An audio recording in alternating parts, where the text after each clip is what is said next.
but then you went too far. When your ship has sailed and all your dreams are lost, everything is wrong, you feel like it's your fault. Just remember, I will be there for you, baby. Remember, there's nothing out there to get you, don't forget it. When life feels lemons, just call me. Just call me. Just call me.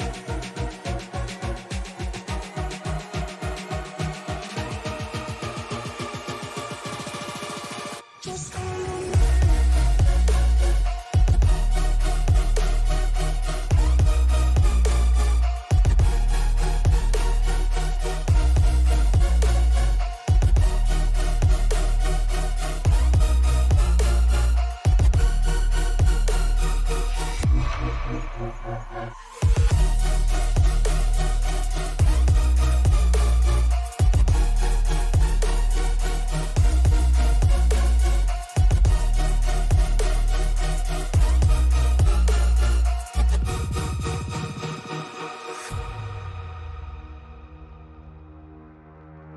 You're stronger now than you ever been. You gotta leave now, it's time to catch the wind. You will climb up high and look through the clouds. And when you're feeling low, I know you'll bounce back. Oh, and just remember, I will be there for you, baby. Remember, there's nothing out there to get you, don't forget it. When life throws lemons, just call me. Just call me. Just call me.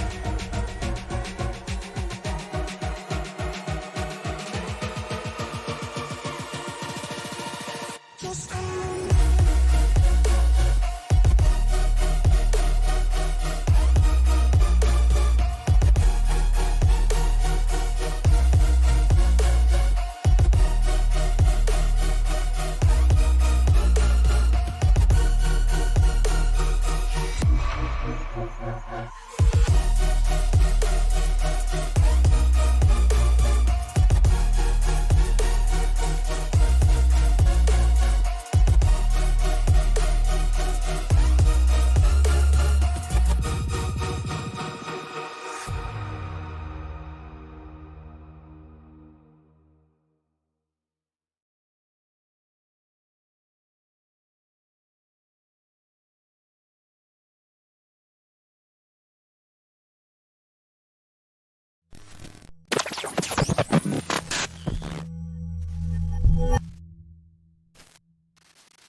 Ricmotech, high-performance sim racing equipment.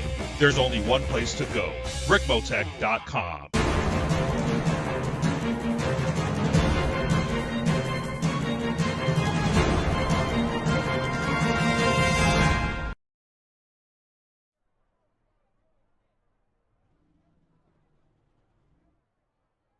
From Thunder Valley in the beautiful hills of Bristol, Tennessee, and the last great Coliseum, the Ricmotech Cup Series is ready to take on the dirt under the lights at Bristol. Good evening, everyone, and welcome to Bristol Motor Speedway and Sim Racing Media. Last week, David Elliott showed everybody who was boss out at Michigan International Speedway. He was followed by our points leader, Bryce Senesac, who leads the way this season with a win and a few top fives. I'm Dave Regal here alongside my partner in crime tonight, Tony Trapasso, and we will be with you every step of the way, from the green flag to the checkered flag on Sim Racing Media. And Tony, as always, good to be with you. Great to be with you tonight here, as dirt is definitely your forte in the racing world, and we've got something pretty exciting for the Ricmotech fans tonight.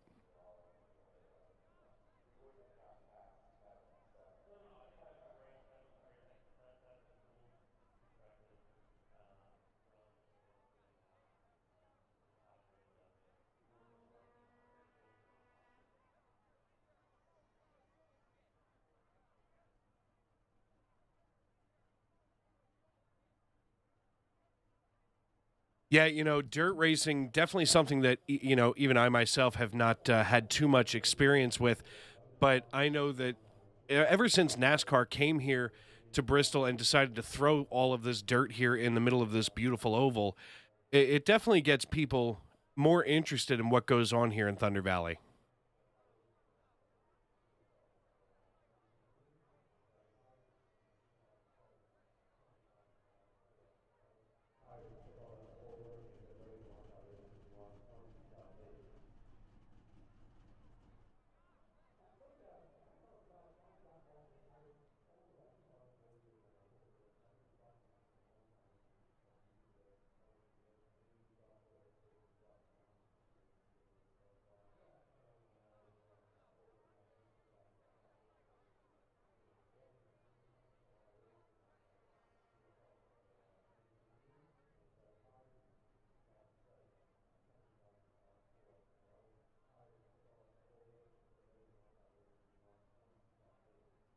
Absolutely. And, Tony, we may have had a little audio issue there at the beginning here, but all cleared up now on the Discord side.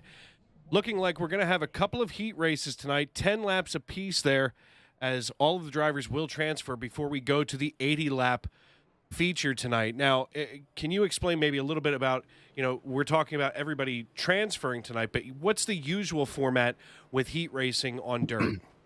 Well, generally what you're going to do is you're going to see usually group qualifying on your average dirt track on a Saturday night. And whatever quick time you can lay down in that session determines where your pill draw is going to be. And when I say pill draw, I don't mean that we're getting loopy. It's to like be fair, you're already loopy. The bingo balls. You reach your hand in. If you set quick time in the hot lap session, you get first pick of where you're going to start in the heat race, and it's complicated, and it would take way too long to explain that. But generally, at the bigger events, what you're going to see solo car qualifying, 2 laps, crank one off, hopefully stay out of the wall, and at the end of it, they determine what heat you're going to go in. So, like tonight, we've got 2 heats. So anybody that qualifies on the odd side of the ladder are going to be in Heat 1. Even sides are going to be on Heat 2. And if there's more cars than that, generally we run multiple heats, sometimes 6, 7, 8. I've seen multi-night events have to take place because of the sheer number of turnout. But generally, the top X number transfer directly into the A main. Usually it's 2 to 3 right from the heat races go right into the A main. And then you have to run what we generally refer to as alphabet soup, where they start with the guys that just barely missed making the A main. Those guys go into the B main. The guys that just finished behind that grouping of guys, that's the C main. The guys that finish dead last are usually in the D main, or as far down the alphabet as you have to go, which is why colloquially you'll hear it referred to as alphabet soup at most places, because every time you win or finish in a transfer spot in one of the lower mains, you bump up to the next higher lettered main until we've got the full field for the A main. So there's a lot to digest there tonight, and I guess the bottom line after we talk about getting through these heat races and of course single car qualifying is getting to that 80-lap feature. Now on dirt tracks like this, Tony, we're going to be looking at a lot different strategy as far as tires and getting around this piece. Fuel, so on and so forth. So what are we looking at as far as fuel load in these machines tonight? 75% fuel fill. And they're being quite generous with the tires. They're giving them 5 total sets of tires to get them through just the A main. So that's going to be something that, you hear, oh, it's dirt. Trust me, I've seen dirt tires go from grooved to bald in about 10 laps. So it's possible to really burn the right rear off here tonight. And you're going to kind of have to with these cars, because these cars don't like to turn on pavement it's a nightmare trying to get these independent rear suspension cars to really do something on the dirt side of things. Absolutely, and qualifying is underway here as lone qualifying going to be the ticket tonight around Bristol Motor Speedway. GT Hawkins in the number 14 Toyota Camry tonight in that Quality Pole Company, there we go, Toyota Camry. He goes out and lays down a 20.02. Rich Reimuller getting around here in the Spaceballs number 92 Chevrolet Camaro. That's going to be my paint scheme of the night right now. He goes so fast, he's gone to plaid, Tony. And I can see that as running what we generally refer to it as the cushion, where you can see all the darker dirt that's up towards the wall right there. That is all of the dust and debris that's been kicked up from the lower lines. You could put your right rear tire on that and really get a drive off the corner, but you can see just how sketchy he is down the straightaways, trying to keep that thing under him. Jumps the cushion going through the next set of corners, and this is definitely a run to say the least. He's already posted both his laps, so this is just a last-minute kind of practice session, if you will. Alex Carr out on track right now, just finishing up his laps. Only John Leach and Bryce Senesac, the only two that have not attempted to lay a lap down yet. Well, and John Leach, as we had learned during pre-race, having a little bit of a mechanical problem there with his computer, so hopefully he can get that back underway there. The Fox Lake, Illinois native Alex Carr does not post a good enough time to, a clean enough lap to qualify here. But all things considered, not the end of the world, as 19 cars have laid down legitimate qualifying laps, rounded up by Brian Wasserman. And I got to go back to Rich Reimuller as he's out here practicing. This is my favorite paint scheme of the day, maybe of the week, Tony. I mean, Spaceballs, the race car. Spaceballs, the race car. I can't get it out fast enough, and he is going ludicrous speed. Go! I can't wait. Oh, my goodness. He's doing 50 miles an hour right now. Well, that's ludicrous to be doing 50 miles an hour. Don't you agree? That's not wrong. No, that's definitely incorrect. We're going to see guys diving it in the corner close to 120 here tonight. And for those of you wondering what it's like to drive on a track like this, those of you from north of the Mason-Dixon line, try driving right after a snowstorm. No, I'll pass. Thank you. Pretty much the same thing, except you're not plowing the white stuff with the grill of your car. Well, we're going to ride along here on the helmet cam of Bryce Senesac in the number 09 Chevrolet Camaro, as he is now on his qualifying effort here on his very first lap coming down the backstretch. Looks like he's just trying to get some kind of heat into these tires, maybe more so using this, as you had mentioned earlier, more of an extended practice lap, as now he gets into the throttle, and we're going to watch him try to lay this down. Well, you can see already how bad this track is starting to rut up down on the low side. Anytime you see the shine on the track, you can kind of see it there coming out of 2. Definitely going into turn 3 on the high side, you can see just how shiny that track is. That means there's no moisture left in that track. That track is now packed harder than concrete for the most part. And it's very... Ouch! That's definitely no way to finish your qualifying effort, as the pride of Fort Wayne, Indiana, qualifies 20th. And, oddly enough, he's top in points, but not so much when it comes to tonight's leaderboard. But, a couple of heat races, it's not really going to matter once everything gets shuffled up here. Solo car qualifying only determines where you're going in your heat race. Like for Bryce there, he's going to be starting pretty much shotgun in the second heat race because of that qualifying time. Does that mean that he's got no shot at, starting up towards the front in the feature? Not at all. This is a completely different animal than we normally see. And Dave, I'm sure you can attest to this, it's so much easier to lay the power down on a paved track than it is to try to do so on a dirt track, even though it's the same track, just 2 different times a year. Oh, absolutely. And, you know, I myself, when I had run earlier in the season on Bristol dirt, I'll tell you what, it's a completely different animal. It really does become a completely different track. And, you know, we're going to see a lot of the drivers that we don't usually see up front, because there are some people who are just, you know, they're like groundhogs. They get down in the dirt and they really make it work here.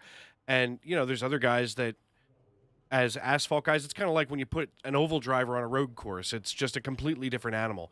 It's a completely different style of driving. And, you know, it's a completely different skill set is the biggest thing. And the one thing you are going to find out is the guys that grew up racing on the dirt tracks generally have better car control overall than a guy that, say, you know, just did a pavement progression up through the ranks.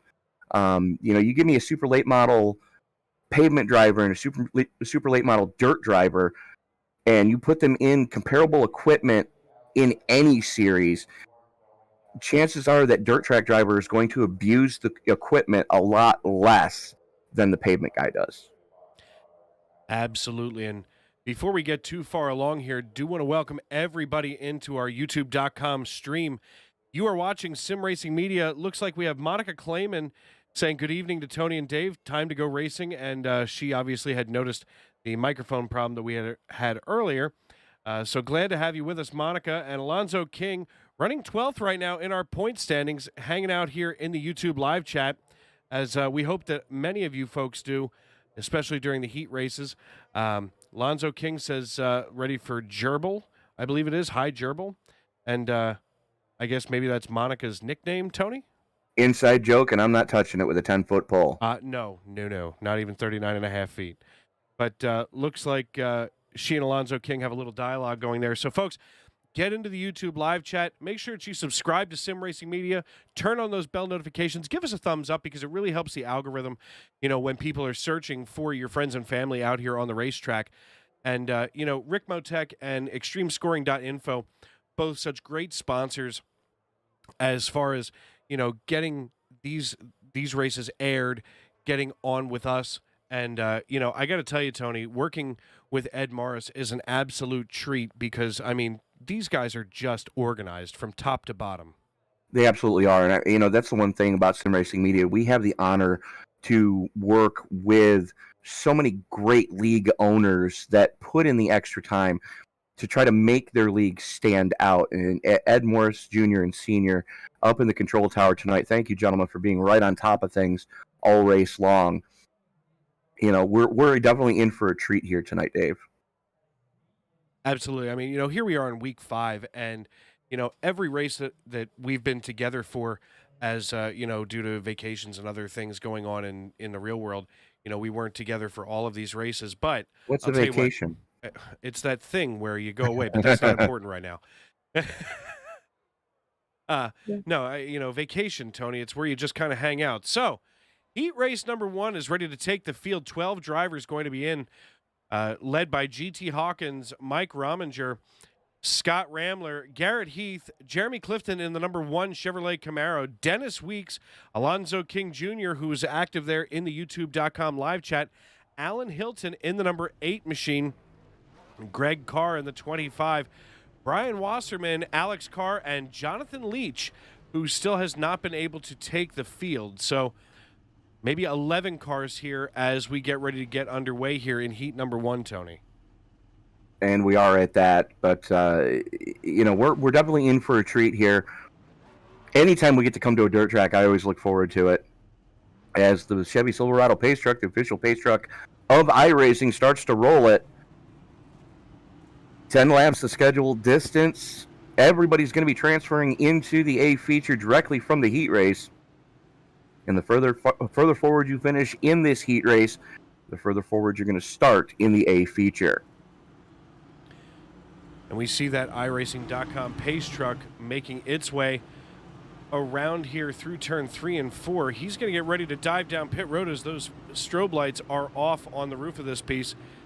GT Hawkins going to check the Velcro on those gloves one more time as we head down the back stretch. I'm sorry, down the front stretch. That's strange. Yeah, I was gonna say that's the front stretch, bud. Pace truck's going to that's- peel off as there's a single pit road here tonight. That's what threw me off. There we have it. As the pace truck getting ready to peel on off, and the exit of turns 1 and 2. Pace truck should be off or not. I stand corrected, as does Dave. Geico restart zone rule is in effect tonight, so pace car are going to pick up a little bit of speed here, coming through 3 and 4, getting ready to turn them loose for 10 fun-filled laps. And here we go as heat race number 1 getting ready to go green, Dave.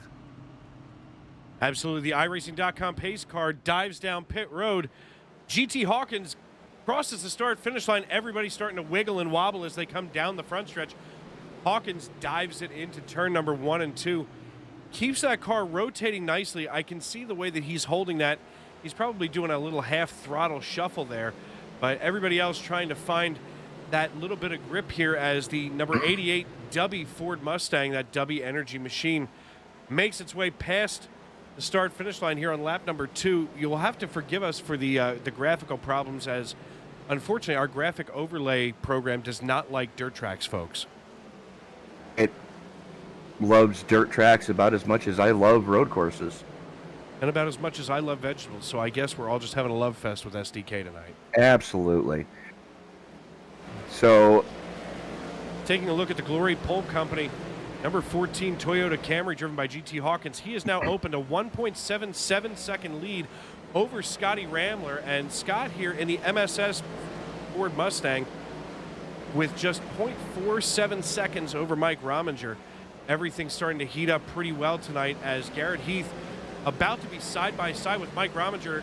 Heath gets on the low side and makes the pass on Rominger in the number 29 Chevrolet. Ooh. And oh my. Jeremy Clifton just went for a ride.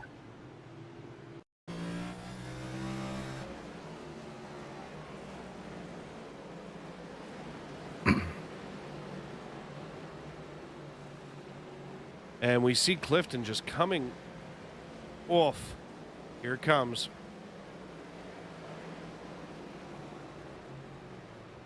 Kind of getting that slick stuff going into the turn, tried to goose it, and around she went. Luckily, everybody able to avoid him.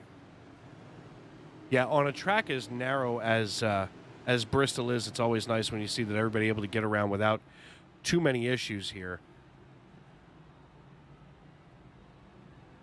And suddenly a wild Jonathan Leach appears. He made it. Jonathan Leach down a lap. Everything is, well... And there are no wave arounds on the dirt side of things. There is no free pass. Not here in Tennessee. Everybody's got to work hard for it. Abso-positutely. As lights should be going out on the Chevy Silverado pace truck this time by Hawkins, Rambler, Rominger, Heath, Kling, Hilton, Wasserman, Carr, Weeks, and Clifton as troubles continue for John Leach.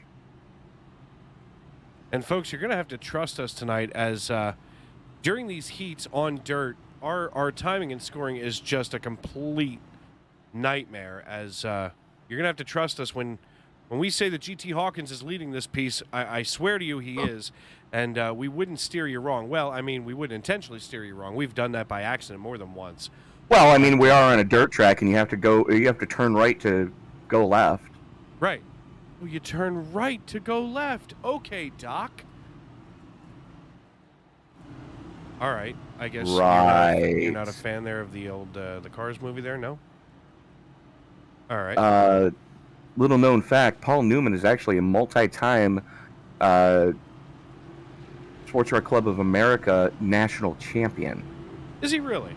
Winning his last one at the ripe old age of 81. So he does ranch dressing, cuts the heads off of parking meters, and wins dirt track races. Also makes a great popcorn. You know, I've never had a Newman's Own popcorn. And it wasn't dirt track races. It was sports cars. He was best known back in the the late 80s and early 90s for running in the IMSA Tour with the Nissan factory team. And now you know. That's an interesting fact. You know what? I guess I just never thought of him as anything more than ranch dressing and acting.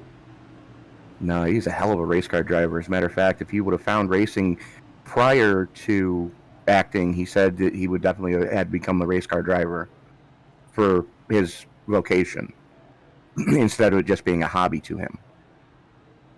Huh. Well, you learn something new every day. And knowledge is power. So I'm told. We have been pacing for quite a while, but finally the Here we go. iRacing.com pace car trucks get us started, Tony. And GT Hawkins waits 0 time pulling the trigger on that one as everybody's slipping and sliding here on the hard clay at Bristol. Hawkins, Ramrow, Heath, Rominger, Kling, your top 5 as they currently sit. And that is a big kerfuffle back around 4th.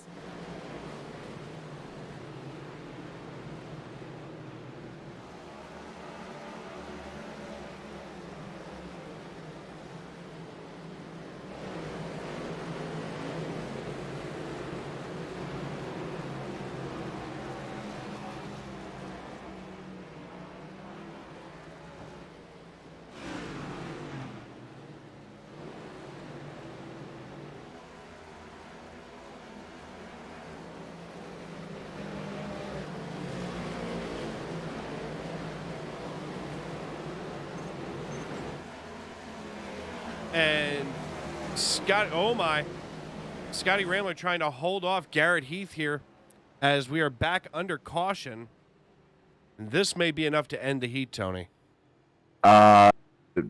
No, because caution laps don't count under dirt conditions usually. Well, it's good to know that now.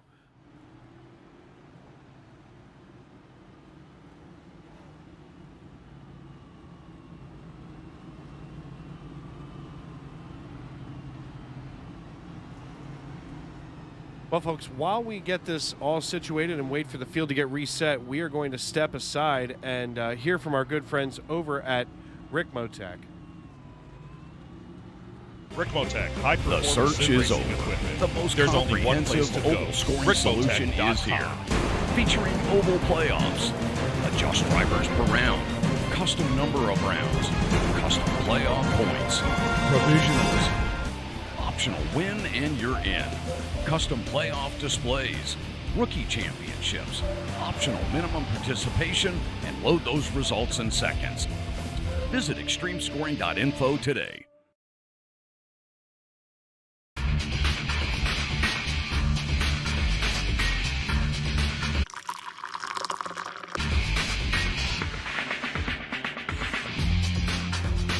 Allow Extreme Scoring to do the work for you. Welcome back to Thunder Valley and the last great Coliseum, Bristol Motor Speedway. Dave Regal and Tony Trapasso here with you tonight in the Sim Racing Media broadcast booth. You're watching the Ricmotech extremescoring.info Cup Series, round number 5, as heat number 1 is underway. Tony, we have seen some really good racing here at the front of this pack here in heat number 1. We have it that, but you can already see as the pace field's starting to form up behind the pace truck. Keep your eye on corner entries, and that's going to be the bane of these guys' existence tonight as a whole. As you can see, there is your current race leader, GT Hawkins, and you can see right where Scotty Rambler is running, all the shine that was coming off the track there, and right in the middle of 3 and 4 as well. It's getting very slick there.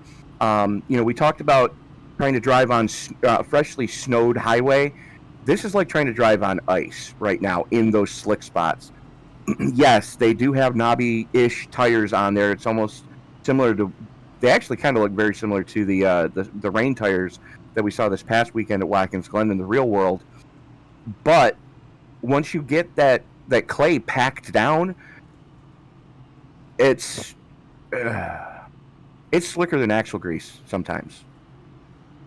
Oh, that I absolutely believe. I mean, especially when you consider the amount of torque that's pushing down on these grooves, lap after lap after lap. I mean, things are going to get real slick real fast. But that, a lot of times, to me, is what makes dirt racing so exciting. I mean, the track is constantly changing. Right. It's not like, oh, the ambient air temperature dropped by 1 degree, or the sun came out and cooled the back stretch but kept the front stretch hot, on asphalt. I mean, this is continual, not even after a lap. It's after one car goes over one section of dirt. Well, the other thing, too, is, you'll see it right now, the ambient air temperature is 77 degrees. Track temperature is only 64. Yeah. Let that sink in, folks. Yeah, that's a little different, if you ask me. Very much so, as we are going to have 3 laps to get it done here. Hawkins looking to hang on. Rambler looking to start towards the front. Is Garrett Heath giving him all he can handle right now as that battle for second rages. And everybody trying to get up towards that loamy section up towards the top. We call that the cushion because it will cushion your right rear tire from backing you into the wall. And you can see just how slick it is going through turn 1, though. 2 laps to go here in this opening heat if we can keep it moving. GT Hawkins right now, your race leader here on lap number 9 of 10, as he is now being chased down by Scotty Rambler, but Scotty getting loose coming out of turn 4 as he crosses the start-finish line. He brings the rear end of that car uncomfortably too far around. And it looks like GT going to be able to take that checkered flag home, even as Garrett Heath now looking to the inside of Scott Rambler. He thinks better of it and holds himself back, but as we look a little bit deeper in the field, we are side-by-side here with Alonzo King Jr. side-by-side with the 25 of Greg Carr, and King able to edge Greg Carr out as he gets sideways. Whoa, that's a Code Brown moment if I ever saw one, Tony. Absolutely was there, Dave, as... we're going to see if we can reach out to, yes, we are. As soon as I can find him. Talk amongst yourselves. The peanut is neither a pea nor a nut. Discuss.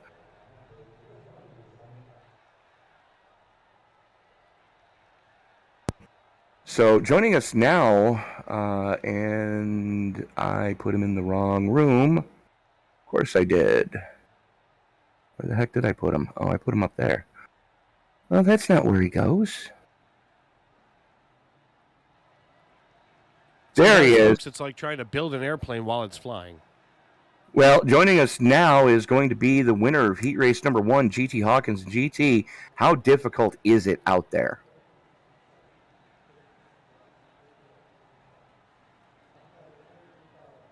GT Hawkins, Dave Regal, and Tony Trapasso up in the broadcast booth. You got a copy, brother? Apparently we don't have GT, but what we do have is heat race number 2 out on track, as we're going to put GT back where the rest of his team is. Rich Romuler and Jeff Taylor going to start it up on the front row. James Byrne and Dave Clayman. John Sterling and Clifton Cockrell in row number 3. Row 4, Brandon Shirley and Mark Hurricane Hanna. Dave Elliott and Bryce Senesac going to roll it off in row number 5. And starting checking on the field, it's going to be the 5 of Ryan Kling. So 11 cars scheduled to roll it here tonight for heat race number 2 as the field works its way into the 3-4 complex. Lights are out on the Chevy Silverado Pace Truck. There it goes. Into the Geico restart zone we go for heat race number 2. And Rich Reimuller and Jeff Taylor taking off early, but the 3 car of John Sterling getting a little sideways. I hear it, but I can't see it just yet. The 23 was into the wall going through 1 and 2. That lets the 77 get up there as Romuller not having a good time of it on the low side. No grip down there, as the outer lane is really where you're going to want to be here in heat race number 2. And that's Spaceballs number 92, Chevrolet Camaro, working his way here on the low side, about to be passed again by David Clayman. Looks like Reimuller needs to get himself up into that top groove and just can't do it right now. John Sterling, who had a rough week last week early at Michigan International Speedway, getting that number 3 Ford Mustang GM Goodwrench all kinds of cranked up here on lap number 2 with now 8 to go here in heat number 2. Clifton Cockrell running in 6th right now. followed by Mark Hanna in seventh. I'm sorry. Side by side for the lead with James Byrne on the top side. Go ahead. Burns on the top side, Taylor on the low side, and here comes the 15 of Clayman looking to the inside of Taylor for second. Clayman gets it way sideways, gets it almost collected, and is going to lose a couple of spots here while he tries to get the back end back under that car. And Clayman with Monica here in the YouTube live chat has his own cheering section so far, so I'm sure that she's there, a little frustrated right now. One other thing is it seems like Monica liked your, the 92 is down here against the wall. That's not a good start for him, as he is now 2 laps down as Rich Reimuller trying to get back underway. Looks like Monica Clayman in our YouTube.com live chat kind of interested in some of our useless information. Obviously, she doesn't hang out with us enough if the useless information is still exciting to her. Well, Monica, if you want more useless information, you can find Dave and I on the Money Stop podcast, available on all your streaming platforms. But the easiest way to find it is go to simracingmedia.com. And also, if you're on the Twitter sphere or Twitterverse, whatever they call that thing, the thing where they got the last president in trouble, you can find us at at SimRacingMedia1 on Twitter. Yeah, Twitter definitely new to our arsenal here at Sim Racing Media, as we have been rebranded, and we of course used to be the eSports Broadcasting Network over here on YouTube, but all one big happy family now is Sim Racing Media, the big umbrella over top of all of this broadcasting. And I mean, Tony, we have all kinds of racing for basically 6 days a week. I mean, it's a little bit of a lighter load than it used to be. And now we're doing 7 days a week now, as Saturdays used to be our off day.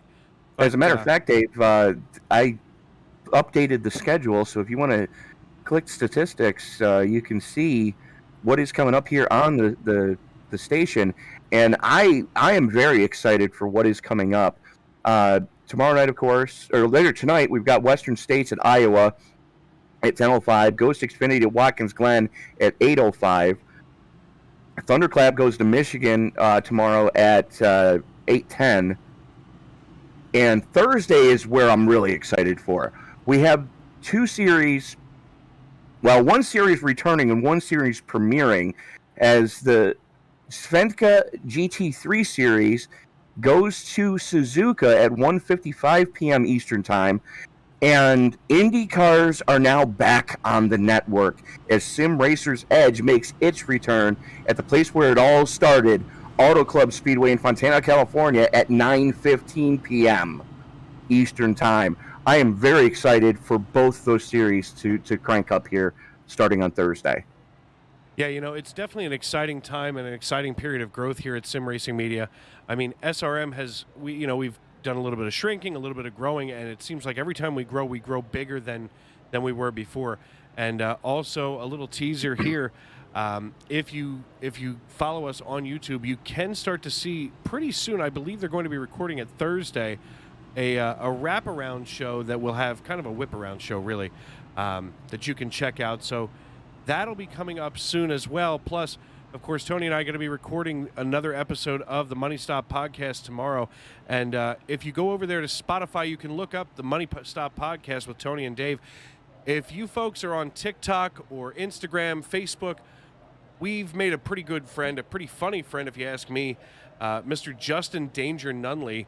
And he is our most recent interview over there on the podcast. And, Tony, it was a blast to hang out with him for a while.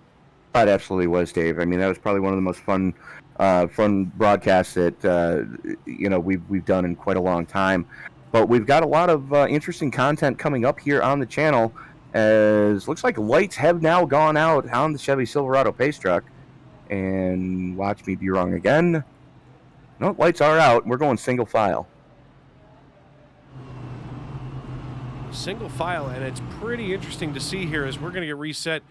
James Byrne, Jeff Taylor, John Sterling, Brandon Shirley, David Clayman rounding out your top 5, with Clifton Cockrell, Mark Hanna, David Elliott, Bryce Senesac, your points leader, and Ryan Kling round out the rest of the field on the lead lap, with Rich Reimuller in the number 92 restarting at the rear. But, folks, listen, I know that I'm kind of nerding out over this one, but just a really, really great paint scheme here as He's got the Spaceballs classic paint scheme here. Just for me, it makes me a little happy.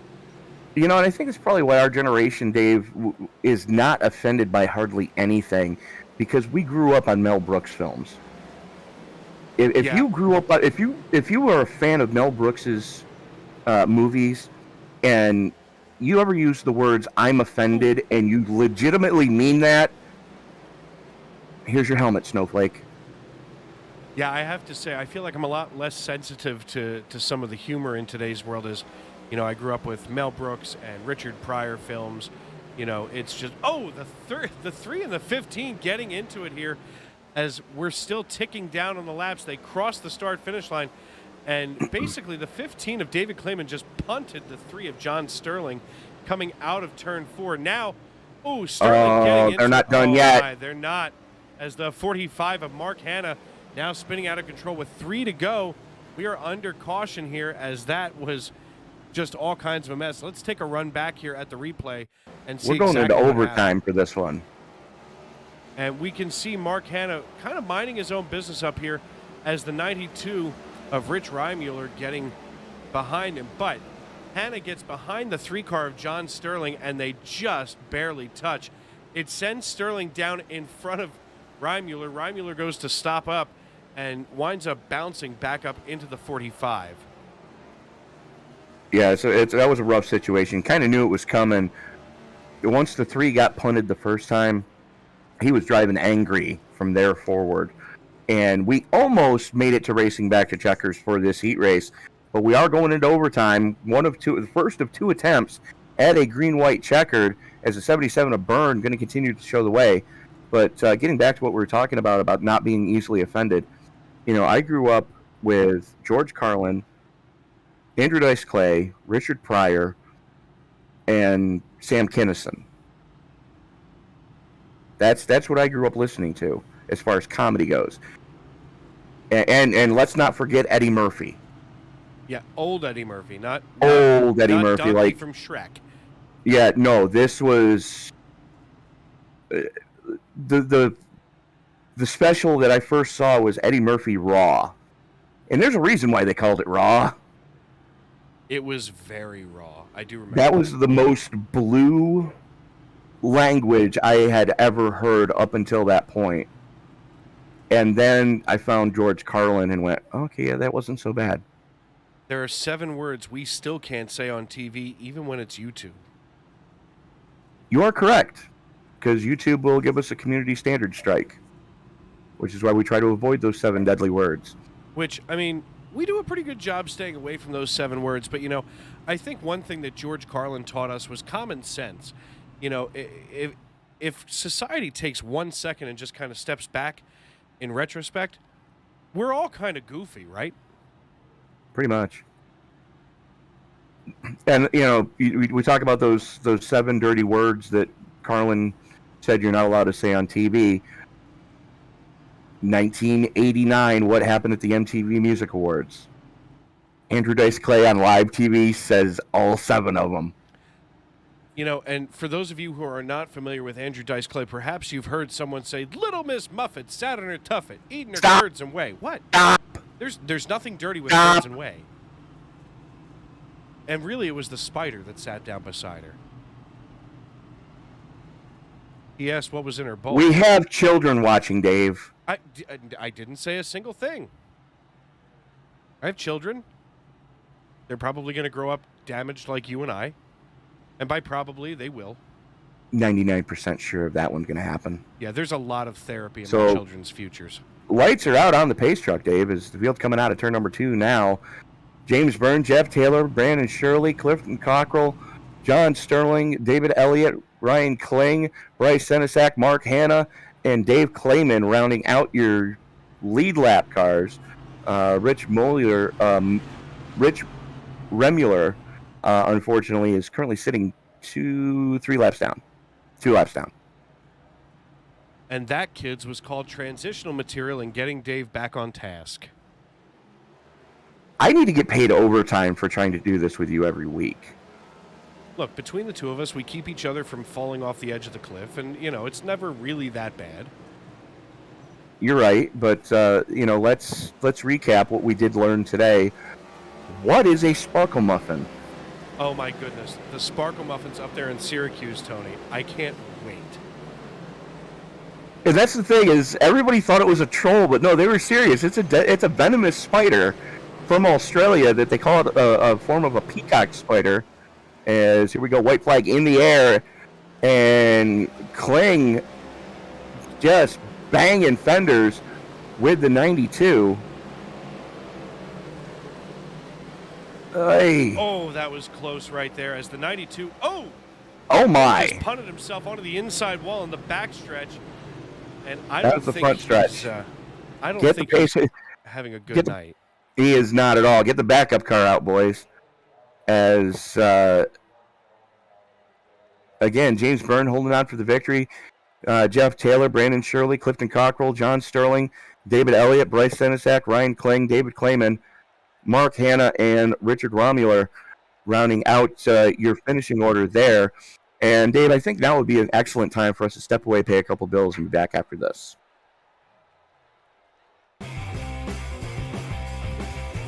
Ricmotech high-performance sim racing equipment. Whether you're just looking to have fun, train for race day, or become a serious eSports competitor, Ricmotech has you covered. Hundreds of name brand parts. Support from experts that love sim racing. Trusted by the pros. There's only one place to go, Ricmotech.com.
Ricmotech high-performance sim racing equipment. There's only one place to go, Ricmotech.com.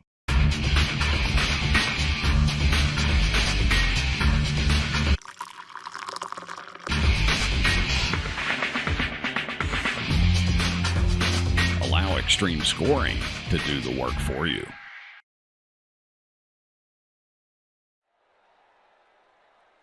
Welcome back to Bristol Motor Speedway. Dave Regal and Tony Trapasso with you here on Sim Racing Media on YouTube.com. Welcome in with us here in the YouTube live chat. Make sure that you're letting us know who your favorite driver is tonight, who you're pulling for, as Monica Clayman and Alonzo King and Maxwell Shade have all been active in the YouTube live chat. Glad to have you guys with us riding along, and glad to have all of you with us in the Ricmotech ExtremeScoring.info Cup Series race tonight. Tony, let's take a look at what will be our starting grid tonight. Sounds like a grand idea, sir. As the warm-up session has just come to a close. And now we grid. There we go. Starting up on the front row, setting quick time in qualifying and dominating his heat race. That's going to be the 14 of GT Hawkins. He's going to be joined on the front row with the 77 of James Byrne. Row number 2 is going to give us the 57 of Scotty Rambler, as he's going to be joined with Jeff Taylor in the 23. Row number 3 is going to go to Garrett Heath and Brandon Shirley. Mike Rominger and Clifton Cockrell making up row number 4, with row 5 going to Alan Hilton and John Sterling. Row number 6 going to be made up of Alonzo King Jr. and David Elliott. Greg Carr and your points leader, Bryce Sensenac, making up row number 7 as Sensenac here in the 09 Prime Time Chevrolet Camaro starting in 14th on the outside of row number 7. Row number 8, made up of Jeremy Clifton and Ryan Kling, Dennis Weeks and David Clayman, whose partner Monica here in our YouTube live chat, going to be on row number 9. Row number 10 made up of Mark Hanna and Rich Reimuller in that number 92 Spaceballs Chevrolet Camaro. Alex Carr and Jonathan Leach, our boss man at Sim Racing Media, going to be starting in row number 11. Jonathan Leach starting shotgun on the field tonight as Brian Wasserman has not come back out. So going to be a busy night on the dirt. Tony, are you ready? I was born ready, Dave. Are you ready? I was born Dave, but I can be ready for tonight. Fair enough. As the lights getting ready to go out on the Chevy Silverado Pace Truck. Ladies and gentlemen, you wanted the best. You've got the best. The often imitated, never duplicated Ricmotech Cup Series live from Bristol. 80 laps the scheduled distance here tonight in these next-gen Cup cars. And from what we've seen already, these guys are going to be tiptoeing around here in the opening laps, but they're really going to have to be up on the wheel as the track starts to slick off, as they did farm the track, as they call it, and kind of rejuvenate the track surface during the warm-up session. As the field works its way into the 3-4 complex, GT Hawkins going to have the button. Pace truck getting ready to haul it on off. The only thing that's left for me to say is it's time to wipe the visor and adjust the 5-point harness. Grandma, grab some popcorn and settle in, because it's time to get it on at the last great Coliseum. Race fans, it's showtime! James Byrne and GT Hawkins haul it off into turn number 1 as James Byrne just jumped over top of GT, now opening up himself one heck of a healthy lead, as right now he has just about 7/10 of a second over GT. Looks like the 57 of Scotty Ramler up into the wall here, coming down out of turn 3 and 4. Gets himself righted going back into 1 and 2, Tony. Yeah, Hawkins just unfortunately jumped the cushion going through 3 and 4, as that's going to let Heath get right on the back bumper of Hawkins for second. Those guys have already stretched out about a car length and a half, as Rambler trying to battle back right now, but the big fight is for the last spot in the top 10. 9th and 10th. It's John Sterling in the 3, Alonzo King Jr. in the 80, as they are just going after each other, as the 8 of Alan Hilton gets all sorts of sideways, still trying to save that car. Yeah, the Maestro Chevrolet Camaro trying to get back underway here as we dive a little bit further back here in the field, as David Elliott now up against the wall, and just behind him, Ryan Kling in the middle of what looks to be a complete hornet's nest, and David Clayman in the 15 car. Oh, makes contact with the 5. The 5 goes sideways. That should put us under caution here on lap and they're number still 5. crashing. And they sure are.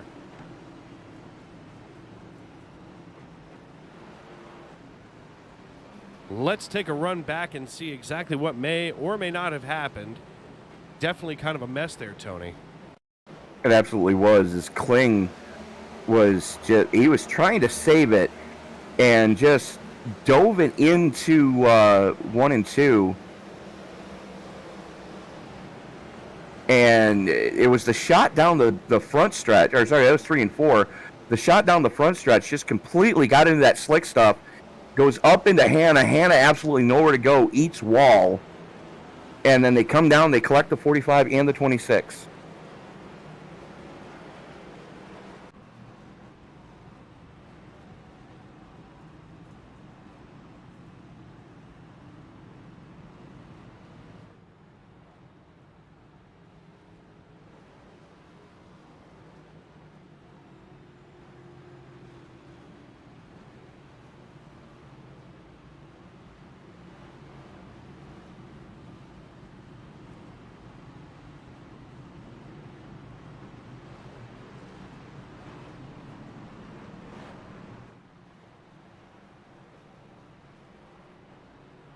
It very much is.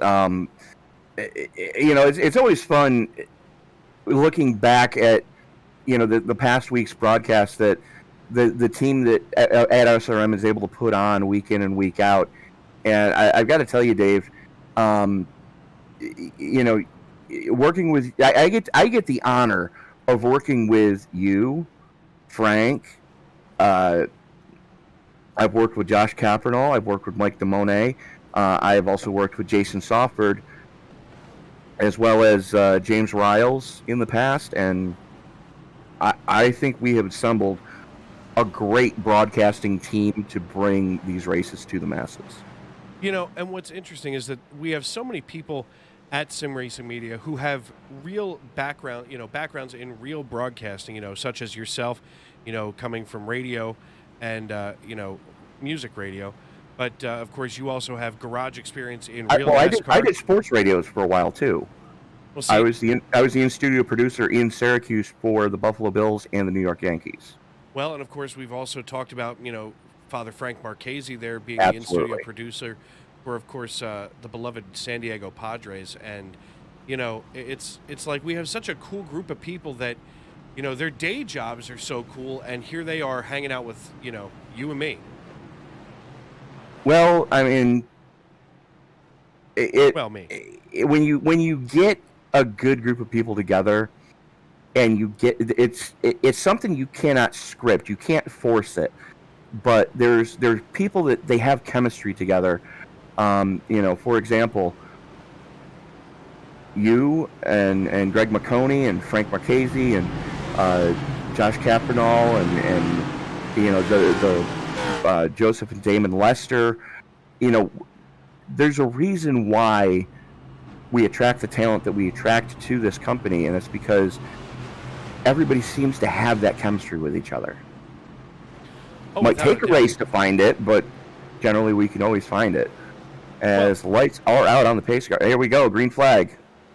And here we are, James Byrne. Whoa, Byrne getting way loose and up into the wall on the green flag restart. The 88 of Garrett Heath getting loose as well, but he manages to bring it back under control, as it looks like just about everybody trying to search for some kind of grip here on the racetrack. Garrett Heath finally getting himself back underway here, at least in a forward moving direction. Greg Carr in the 25, chasing down right now Dennis Weeks, my goodness, all of a sudden the camera just decided everything's exciting tonight. And it looks like we've got a 3-wide situation, almost 4 wide, right here in and around John Sterling in the 3 car as that gets itself sorted out. You and I both know that I have a pet peeve once I see that diamond formation. Oh, the 8 and the 29 get together, and the 92 is entering the picture here. My least favorite formation on the racetrack, Tony, is that diamond pattern. 2 on the outside, 1 in front and back. Yeah, that's never a good feeling. And Ryan Kling was charged with that last caution and was given an EOL. The only problem is he's still in the pits and has been there for the last 4.5 minutes. GT Hawkins decided to come down pit road, not having a good time of it for the 14, just decided to put it on the hauler, get his show-up points, and go. This battling for just inside the top 10 with Rominger, Senesac, Clifton, and Elliott. Who was that? Jonathan Leach.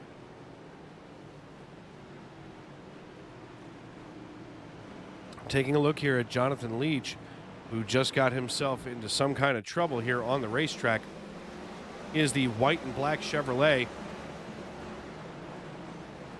And it looks like he's going to own that one for sure, as we're going to see him side by side with the 26 of Alex Carr. Alex Carr gets around him, and it looks like John tried to give the crossover and just gets a hold of some good grip and throws himself into the barrels. It wasn't good grip, that was bad grip, as he hit that slick spot that's starting to form there coming into 3, and he was along for the ride at that point.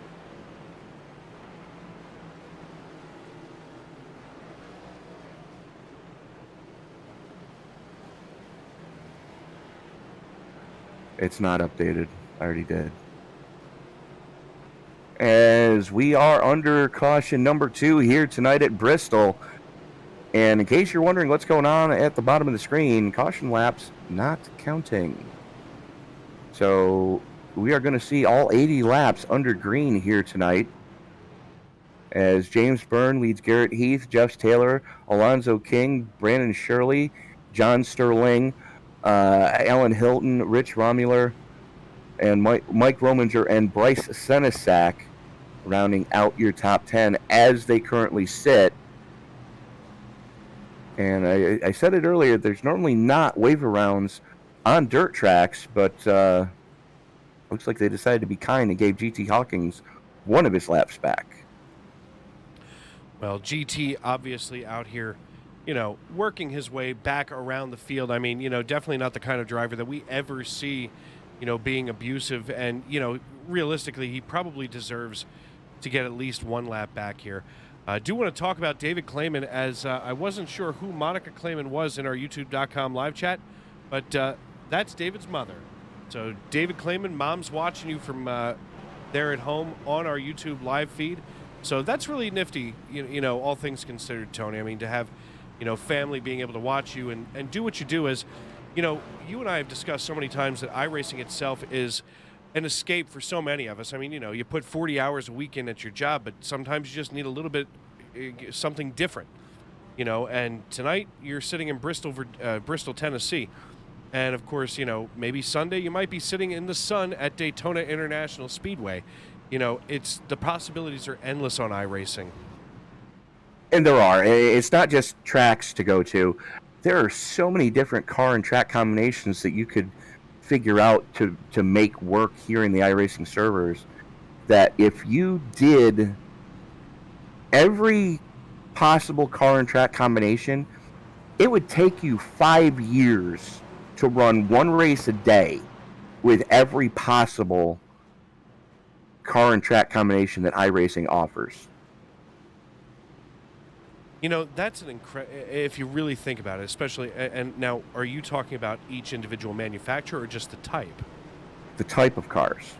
Because it could get even crazier when you get into a type of car plus the manufacturer. It can get even crazier.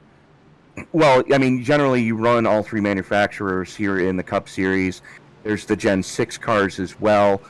There's the Xfinity Series, the Truck Series, there's the Modifieds. There's two different classes of pavement modified. There's two different classes of big block dirt modified. There's also the IMCA style modifieds. Green Flag comes back out. And that's just on the oval side of things. Once you get into those road racing cars, forget it. You're going to be there forever. Oh, absolutely. And we're taking a look here. It's almost like we can't keep our eyes wide enough. It's like we need 17 spotters to watch what's going on here on the track tonight on the Ricmotech Cup Series.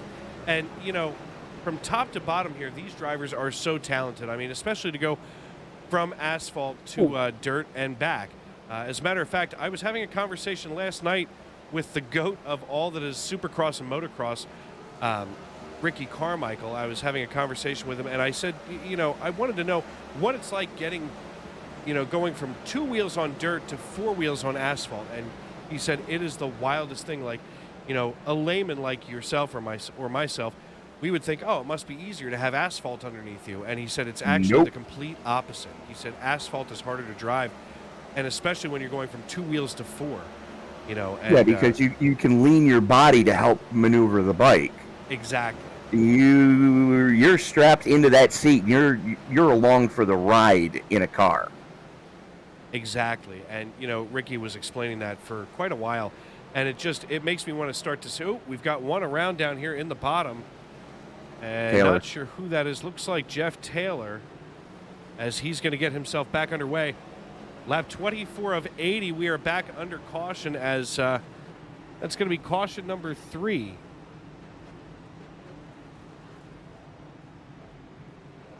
Jeff Taylor getting himself back underway. James Byrne, your race leader here in the 77 Under Armour Chevrolet Camaro, followed by Garrett Heath, Alonzo King Jr., Rich Reimuller, Brandon Shirley, John Sterling, Bryce Senesac, David Elliott, Alan Hilton, and Mike Rominger rounding out your top 10. You want to touch base with our point series, with our point standings, as Bryce Senesac right now, as we pull him up. Bryce Senesac, your points leader, with 219 points, 1 win on the season, 5 top 5s, 5 top 10s out of his 5 races. So Senesac, the pride of Fort Wayne, Indiana, definitely leading the way. Second place right now in your season standings, the driver of the number 14 Toyota Camry, GT Hawkins, with 199 points, and just 20 points behind Senesac with a win already on the season, and 1 top 5 and 3 top 10s out of the 5 races started. David Elliott right now running 8th tonight on the racetrack in the number 42 Chevrolet Camaro. He is 3rd right now in your point standings from Blacksburg, Virginia. So not too far away from here, Tony, at Bristol Motor Speedway.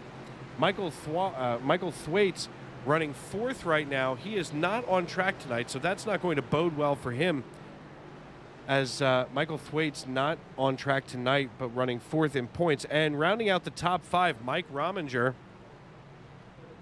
driving the number 29 Chevrolet Camaro. And he is, of course, running right now in 10th, but 5th in the season standings. So things starting to heat up this season so far, Tony, and I can't be more excited. I mean, there's some tight battling going on right now, Dave. And if you go a little further down in those points, there's less than 20 points that separate from being in and looking on the outside looking in, going into the playoff cutoff.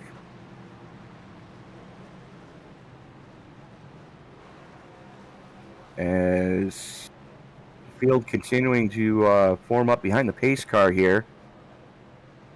Only working lap 27 of 80 here tonight.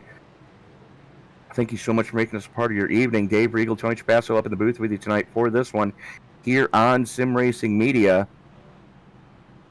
And for those of you who were with us at the end of the Western States race last week, you heard the big change. We've just changed names, and that's the only thing that's changed. It's like putting on a new pair of underwear.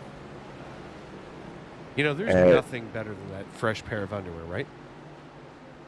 Oh, yeah. Yeah, no, that's when they feel the best. But lights are out on the pace truck, Dave, as we're getting ready to turn them back loose.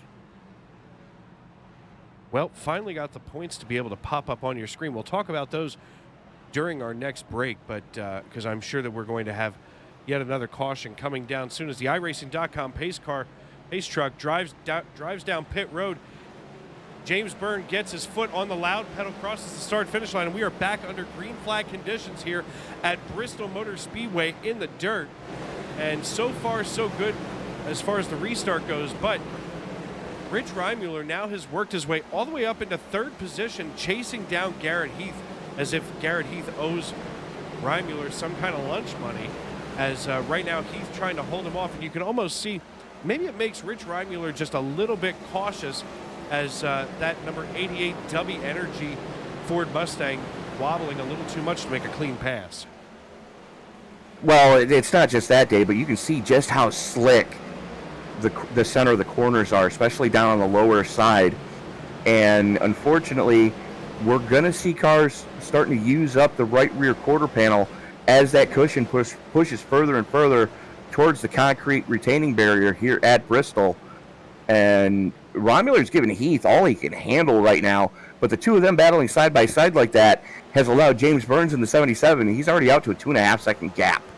Absolutely. And, you know, you were talking about that cushion as we're pushing here toward the beginning, and, you know, there's not as much cushion up there in the top, and it's going to start to suck these cars up there. I believe that it was at Knoxville that we had started to see that top groove just start to suck trucks into it as we were doing Western States last season.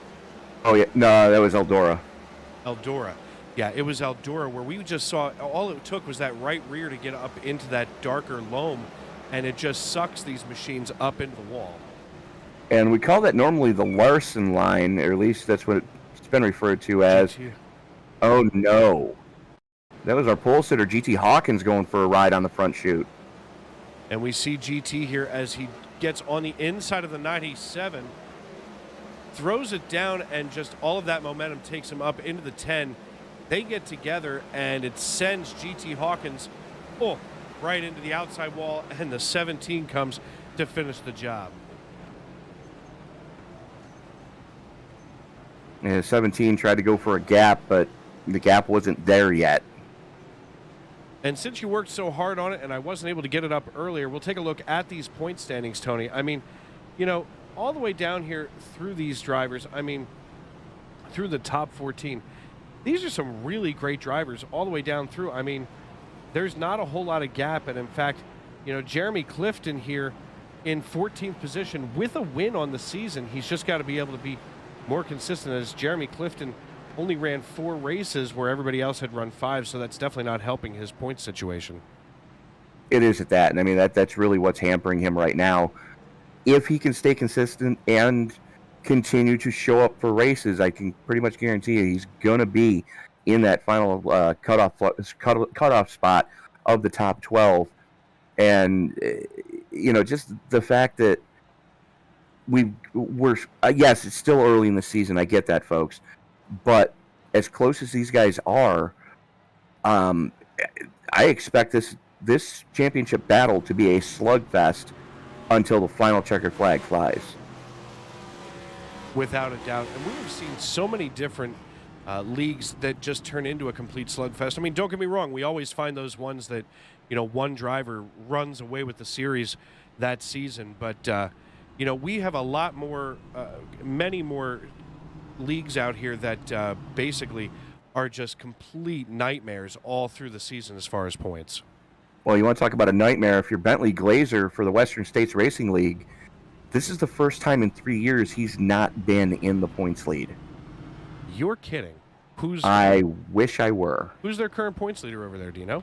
Give me 2 seconds and I can. I knew that was going to happen. Folks, I just remember seeing it. Is the only reason I bring it up.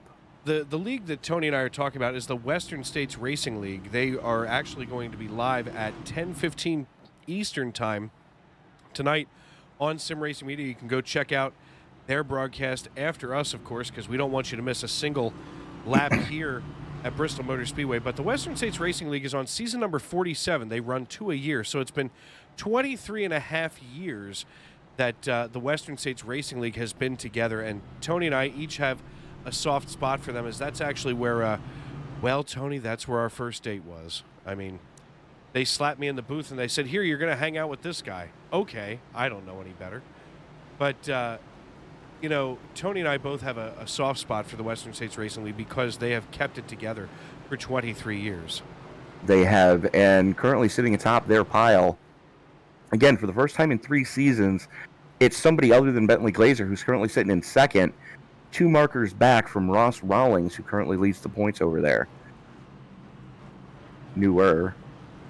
Rawlings is definitely a newer driver, if memory serves correct. I believe he ran in like the last 2 or 3 races of their season 46. Yeah, last handful, but yeah.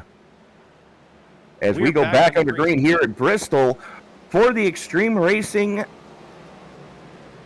Cup Series, James Byrne stretching out a lead again. Garrett Heath right there on wow. That was Alonzo King just bombing it into 3. Alonzo King was really going at it and, brought the rear end of the car around, nearly punted Garrett Keith. And it looks like he's going to work his way now back around Brandon Shirley as now King has dropped back significantly. We take a look even further back. Bryce Senesac not really able to get the normal momentum that he does that we're used to seeing. Oh, the 42 and the 80 get together. They're going to drop down here. Where are they going? Oh, there it goes. We're going to be under caution. Here on lap number 41, just past the halfway point. And we'll take a look back here at the 80 machine.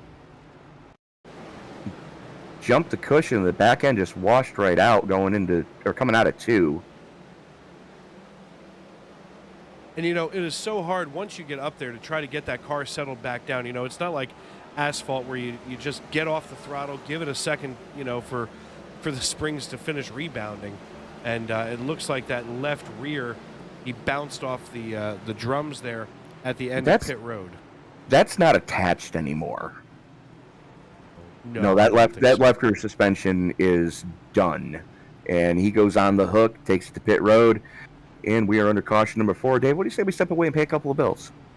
I think it's a fabulous idea. Folks, you are watching Sim Racing Media with I'm sorry.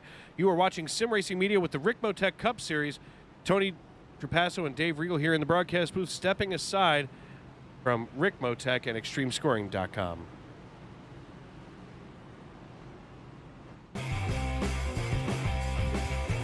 Ricmotech, high-performance sim racing equipment.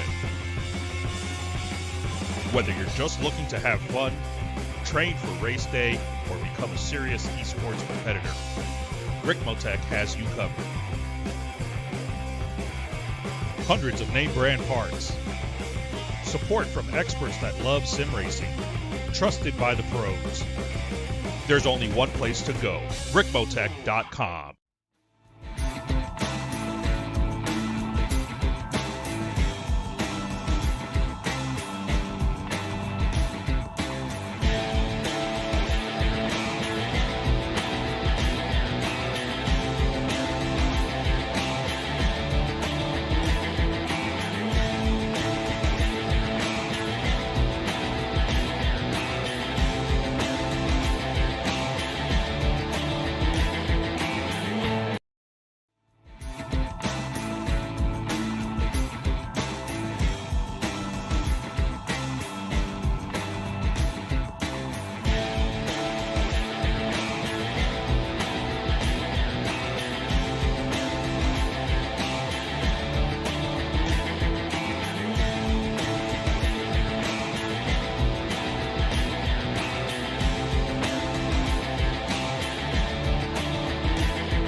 Ricmotech, high-performance sim racing equipment. There's only one place to go, Ricmotech.com.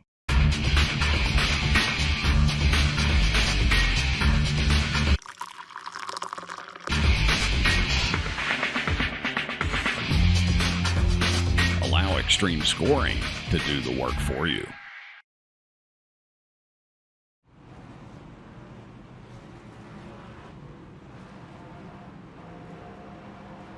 Welcome back to Bristol Motor Speedway. Dave Regal and Tony Trapasso up in the broadcast booth. 45 of 80 laps complete here tonight in the Ricmotech ExtremeScoring.info Cup Series. Tony, we have been watching one heck of a race tonight. We have it that, Dave, and you know, you kind of expect it anytime that they lay the clay down here at the last great Coliseum. It always leads to some interesting action, and I don't mean that the way this is probably going to sound, but you can get some new faces towards the front of the field that we normally don't see in the top 10. No, in fact, we've talked about that before, where because it's a different skill set, you can see some of these drivers that we don't usually see up here. Absolutely. As Heath and Reimuller are going after each other for second again. Reimuller flirting with the cushion as Heath throws the slide job, crossover down the back straightaway, battle for second, hot and heavy. Reimuller going to bomb it in there, gets into the slick stuff. Heath able to arc the corner up on the cushion a little bit better. And just like that, Heath safely in second. Reimuller trying to make something happen as David Clayman in the 15 trying to claw his way back up through the field after getting collected in an earlier incident. And David Clayman here in the number 15 Scum Chevrolet Camaro, being cheered on by his mother, Monica Clayman. And I'll tell you what, she is out here every week with him. And I mean, David Clayman, his skill set tonight, ooh, as he whacks the wall just a little. You know, it's interesting. I say ooh, but, you know, when you hit the wall in dirt, it just doesn't seem to have the same impact that it would if you were traveling at 130 miles an hour on asphalt. Yeah, because going into the corner, they were only doing about 105. So, you know, it's less. Oh, round goes Clayman. Clayman facing the wrong way here on lap number 50. We're going to be able to run that back pretty quick.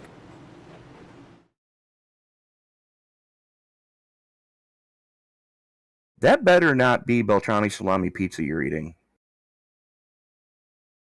It is not. It is Little Caesars. Ew. It was cheap. I don't even think that classifies as pizza.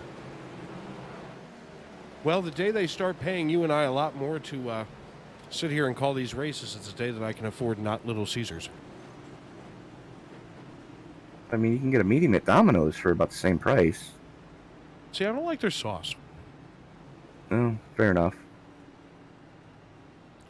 51 laps of 80 complete here as James Byrne, still your race leader. They come past the start-finish line, and we will stay under caution for at least another 2 laps. James Byrne followed by Garrett Heath in the 88 Ford Mustang. Let's get that banner up here. There it goes from Waterbury, Vermont, followed by Rich Reimuller from Lynbrook, New York, Brandon Shirley out of Charlotte, North Carolina, and John Sterling from Sterling, Virginia, just in case you weren't sure where he was from. Yes, you never forget where your hometown is if you are the hometown. Rounding out the top 5.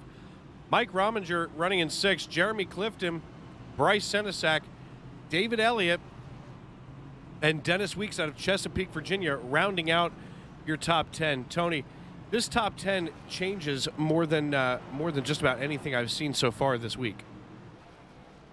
It absolutely has. And, again, it goes back to what we were talking about with the track constantly changing. As they're coming through 1 and 2 right now, you can see just how much shine is on that track. It means where that shine is, there's very, very little in the way of traction. And, I do want to touch on a quick point, Dave. You were mentioning that Garrett Heath out of Waterbury, Vermont. Do you know who else is from Waterbury? You know what? I do not know who else could possibly be from Waterbury, Vermont. Dr. Dick Berggren. Really? Yes. Huh. Wonder what he's doing with himself right now. Now I'm looking it up. Oh, ye of little faith.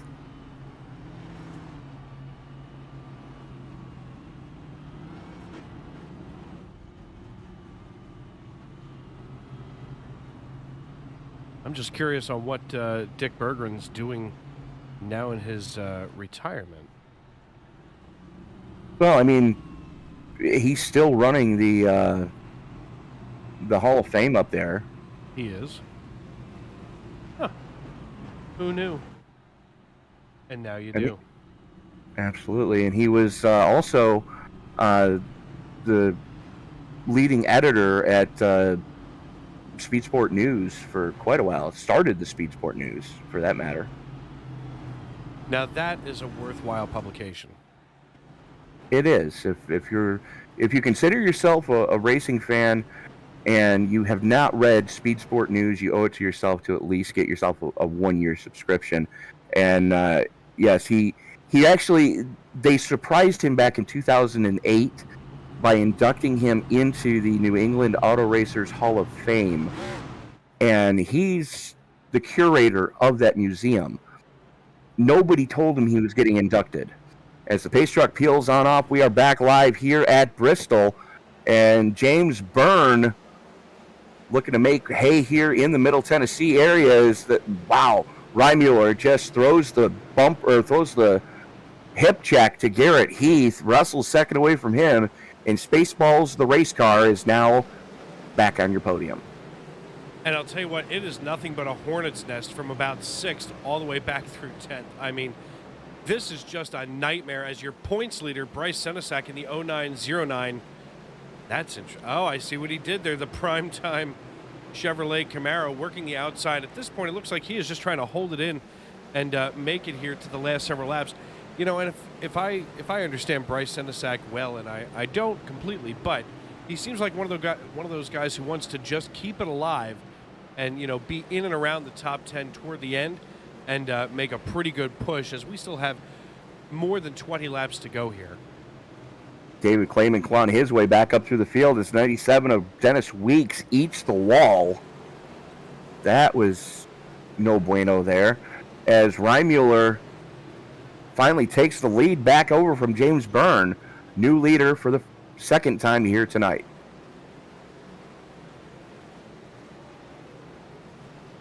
Reimuller showing the way as Byrne giving him all sorts of pressure right now. We are 21 to go, working lap 60 of 80 here tonight from Bristol. You're watching the Ricmotech Cup Series, powered by ExtremeRacing.net, and you can find them on their website which is xmsracing.com.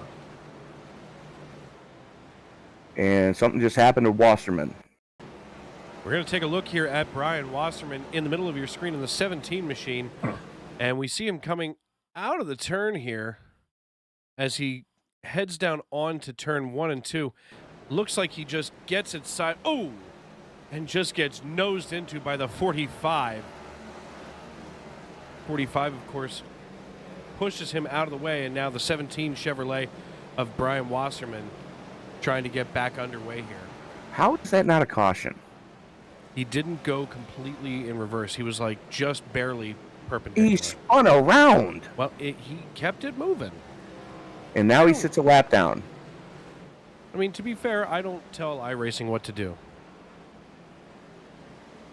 I'm always afraid to tell computers what to do. Yeah, no, we usually end up begging iRacing to do things. As Rich Reimuller didn't have a good time of it in his heat race, currently showing the way, plus 21 here in the feature. And he has already carved out 4 1/4 seconds to the good as, oh my.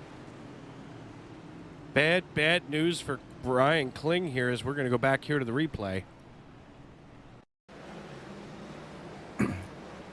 Just got into the slick Ryan stuff. Kling here. Go ahead. Got into the slick stuff, clattered the wall. And the 3 finishes him off. Yeah, you know, once you get that push from the rear, sometimes it's almost impossible to try to get it back under control until you've come to a complete stop, whether you're facing the right direction or not, Tony. It is at that, and unfortunately Clayman catching a piece of that one as the 5 was trying to get straightened back out, and Mark Hanna has taken it pit side. Now, here's the other thing, Dave. We haven't seen too many guys, other than those that were involved in incidences, have to bring it pit side. They've got 5 sets of tires, and, you know, every little bit helps. I mean, you can really get an undercut here on the dirt side of things, but I don't think too many of the guys up towards the front are even thinking about going pit side right now. No, to be completely honest, if I was, you know, Rich Reimuller, I wouldn't be trying to come down as, you know, once you get up there in that clean air, you know, we're not really talking about the aerodynamics, but, you know, you don't have anybody that you have to negotiate around, you know, once you're out front. You know, then when you look back here toward David Elliott running in 8th position in the 42 Primetime Chevrolet Camaro, you know, he's not coming down pit road until he sees the leaders come down. So, you know, basically everybody's got their eyes on Rich Reimuller right now and Spaceballs, the race car. I missed that movie. I think I might need to bring it up on Hulu when I'm done. Yeah, that's going to be a thing tonight. I'm reasonably positive. Oh wait, you know what? They just showed Blazing Saddles as an option for a movie. That movie does not get made today. No, absolutely not. It did not. Even though most of the dialogue was written by Richard Pryor, it doesn't matter. I might add, is of the same ethnicity as the sheriff in that movie, but well, they extended a new laurel to him. They said we'd like to extend. Yeah. What do you say? The sheriff's near. Right. He was nearby. He was coming in. I mean, listen, to be fair, he just had all kinds of a great sense of style. I mean, plus he could sing some Sinatra standards. He had Gucci saddlebags. Tell me that's not fantastic. If I still had my motorcycle, I would probably want Gucci saddlebags just for that flex. You know, I wonder if there's too many guys that ride motorcycles that would even consider wearing Gucci. Is that a thing? I can think of 2. Okay, 2 out of the 11 million motorcycles on the road today. Well, wait till you hear who the 2 are. Wolfgang Puck and Gordon Ramsay. Gordon Ramsay rides a motorcycle? Yes, he does, and I have video to prove it. Huh. He visited a little inn up here in upstate New York, and trying to save on Restaurant Rescue or Nightmare or whatever the hell that show was called. and he rode there on a Harley Davidson Softail. Well, yet something else that happens in upstate New York that never happens anywhere else. Yeah, I know, right? Well, he's a car nut, right? Yeah. He has an amazing car collection. I always think it's interesting when people that you don't view as being car collecting type people, they turn around and they're like, oh, by the way, check this piece out. As we are back under green flag conditions here, Rich Reimuller in Spaceballs, the race car, takes off. Whoa! Absolutely annihilates Garrett Heath on the exit of turn 2 and leaves Garrett Heath in the dust. I mean, listen, if you're going to get the run, that's where you want to get the run. With 11 to go here, he's opened himself up a 0.4 of a second lead, as it looks like, I'm not sure if it's the 77 of James Byrne or Brandon Shirley that's back here blinking slightly farther back in the field, but so far so good. Uh-oh. The 3 car almost 3 wide coming down the backstretch. That's no bueno. Greg Carr looks like he may have just gone for a ride. 25 having all sorts of problems. Greg Carr getting himself back underway. Down 2 laps is Greg Carr. And right now would be your free pass car when we go back to caution at some point, because with 9 laps to go, I don't see this going green all the way. Yeah, we're under caution. There. Where? I don't see it. What race are you watching that's under caution? I was on replay. That should have been a caution. Let's put it that way. That is crack reporting by Tony Trapasso. Not completely correct. It's reporting on crack. There's a difference. See, now I thought that it was crack reporting. Well, Rich Reimuller right now has a 2.3, now 2.4 second lead over Garrett Heath, who is back here just getting the rear end of that car sucked up into the outside wall. Brandon Shirley here in 4th, kind of in the best position right now to just log laps and bring home a top 5. Jeremy Clifton running in 5th position. Mike Rominger in 6th. John Sterling in 7th. David Clayman, David Elliott, and Bryce Senesac rounding out your top 10. And I thought that Senesac would start making a charge toward the front, but it looks like he's going to hang out here in the top 10, Tony. I think he's just struggling to hang on as the 23 and the 8 get into each other right behind him. That was Hilton and Taylor going door to door as the 25 way off pace up on the high side, and Alex Carr's around. And with 5 to go, we are under caution. That should bring out the natural green-white checker. No. Caution laps don't count on the dirt side. You sure about that?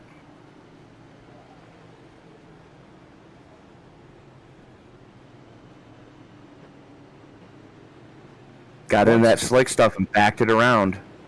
Once again, something that Rich Reimuller in Spaceballs, the race car, did not want to see. Do you think Rich knows that this is our favorite car? At least I don't my think he favorite knows. paint scheme? I don't think he knows yet. He's going to. If he can finish approximately where he is right now, we'll let him know. Absolutely. And there's the 26 and the 10 getting into it. Turns the 26 all the way around. And smartly enough, a lot of times your reaction is to stand on the brake and hold still. But Alex Carr kind of having the foresight to let it roll naturally back down to the inside wall and stay out of Dodge, as it were. I heard Dodge is coming back to the Cup Series. I swear, I was just sitting here thinking, I wonder which one of us is going to say it. Yes. From what I understand, it sounds like Tony Stewart is going to be there I guess considering that his partner there is a Dodge, is a Mopar drag strip driver. Well, his drag racing enterprise, they run Chargers in the funny cars, and his now wife, Leah Pritchard, her main sponsor is Dodge Direct Connect. And it looks like we are going into overtime. I stand corrected, Dave, and I do apologize for giving you flack about that.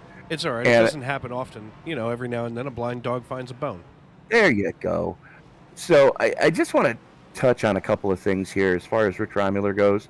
you can tell by the way he handles that car that he's been on the dirt before.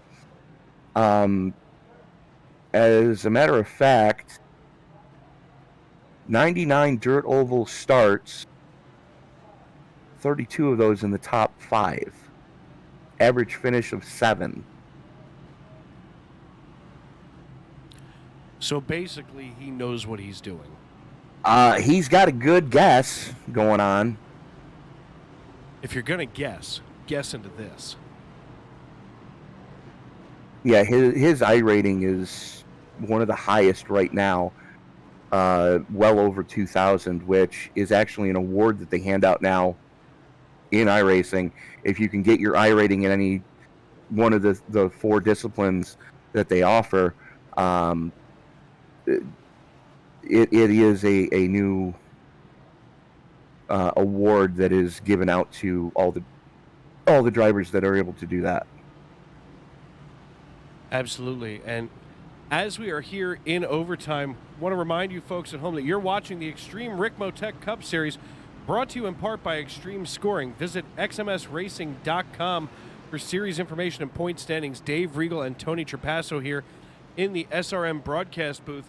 It's been an exciting night so far this evening as Rich Reimuller in the number 92 Spaceballs Chevrolet Camaro getting ready to bring the field back around for green flag conditions here in NASCAR overtime. He's going to have Garrett Heath on his outside with James Byrne just behind. So these 3 drivers, looks like Byrne trying to push the 92 along as the iRacing.com pace truck drives down pit road one more time. Rich Reimuller hits the loud pedal and gets it rolling down into turn number 1. He brings the rear end of the car around just perfectly as he exits turn 2 to get the run down the backstretch, Tony. That battle for second, hot and heavy right now, as James Byrne in the 77 did lay a quarter panel to Garrett Heath. Jumps the cushion in 3 and 4. Heath going to pull alongside. Byrne, though, puts, and we're back under caution. David Oh, Clayman, no. not a happy camper back here. We'll take a look.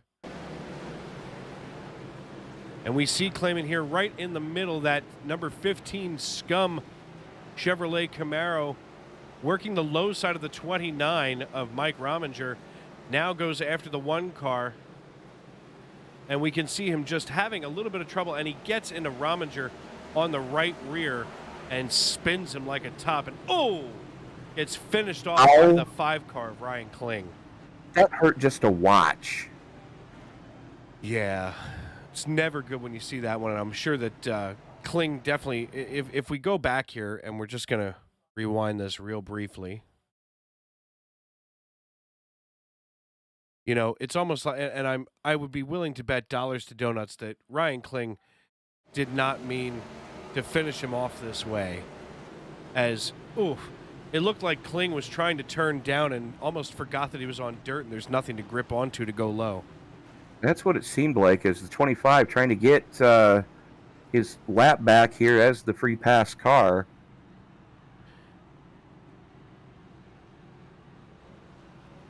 This is the final attempt coming up for a green-white checker. So Reimuller, Byrne, Heath, Shirley, Clifton, Sterling, Elliott. As of right this second, Clayman in 8th, Alan Hilton and Bryce Senesac rounding out your top 10, but they are reviewing the incident to see where they want to point the finger on this one. As if that's the case, oh no. Yes, I just saw that. 15 is at fault, and that is a black flag. Which means he now has to serve that is his second called caution. He now needs to do a 30-second hold in his pit box. And it looks like, stand by.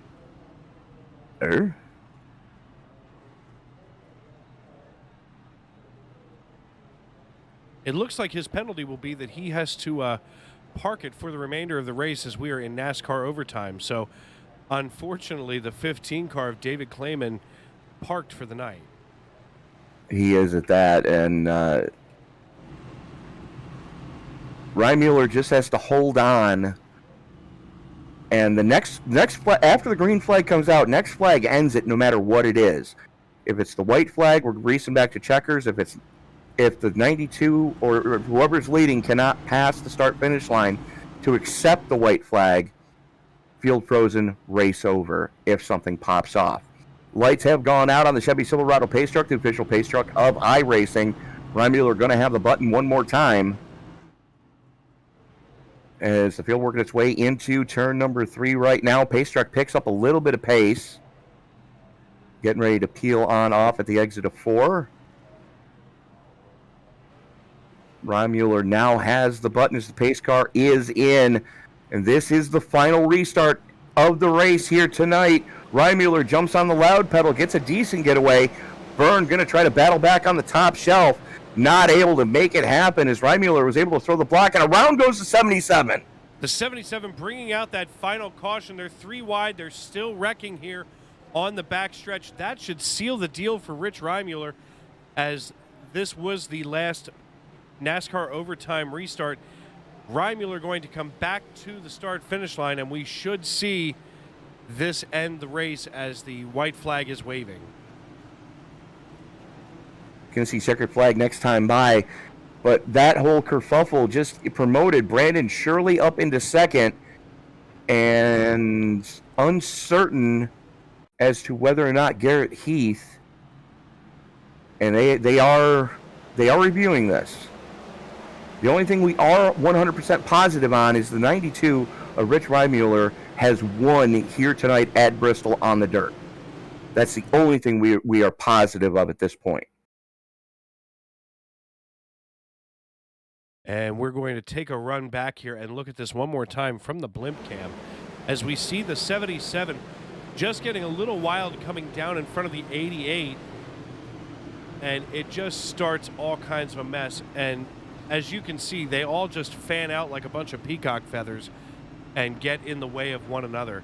But looks like now, as final scoring taking place, Rich Reimuller, your race winner, followed by Garrett Heath and Brandon Shirley on the podium. And Tony, I believe we'll be able to get a hold of Reimuller here. Trying to find him. I still haven't found him. He is not in the Discord server yet. I would hope not.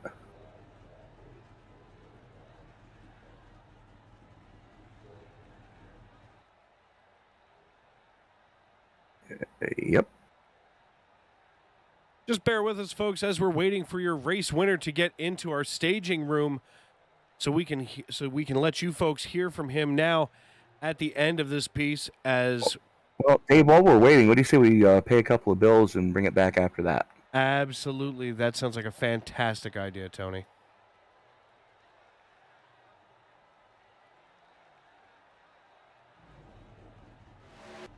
The search is over. The most comprehensive oval scoring solution is here.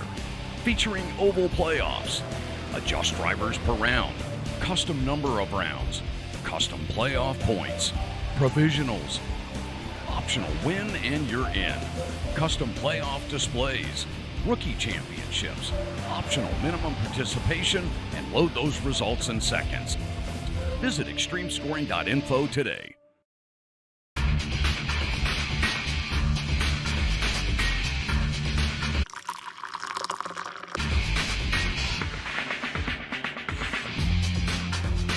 Allow Extreme Scoring to do the work for you.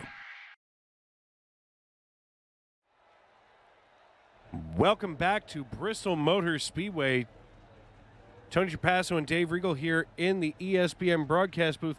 Just a reminder for you folks that you are watching the Extreme Ricmotech Cup Series, brought to you in part by Extreme Scoring. Visit xmsracing.com for series information and point standings. And right now, Tony, I believe that you have the driver of the number 92 Spaceballs, the race car driver, Mr. Richard Reimuller, winner of tonight's race here on the Bristol Dirt.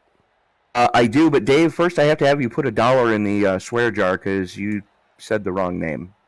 Richard Reimuller? No. What station are we working for? Sim Racing Media. Yep, that's not what you said, sir. Uh-oh.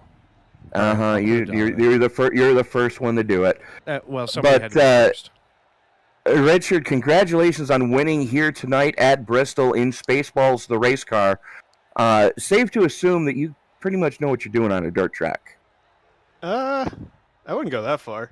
I mean, I'm okay, but asphalt, I'm definitely better at. Well, I mean, we were looking at your, your profile on iRacing, and you've got some of the most number of dirt starts out of anyone that was in the field tonight.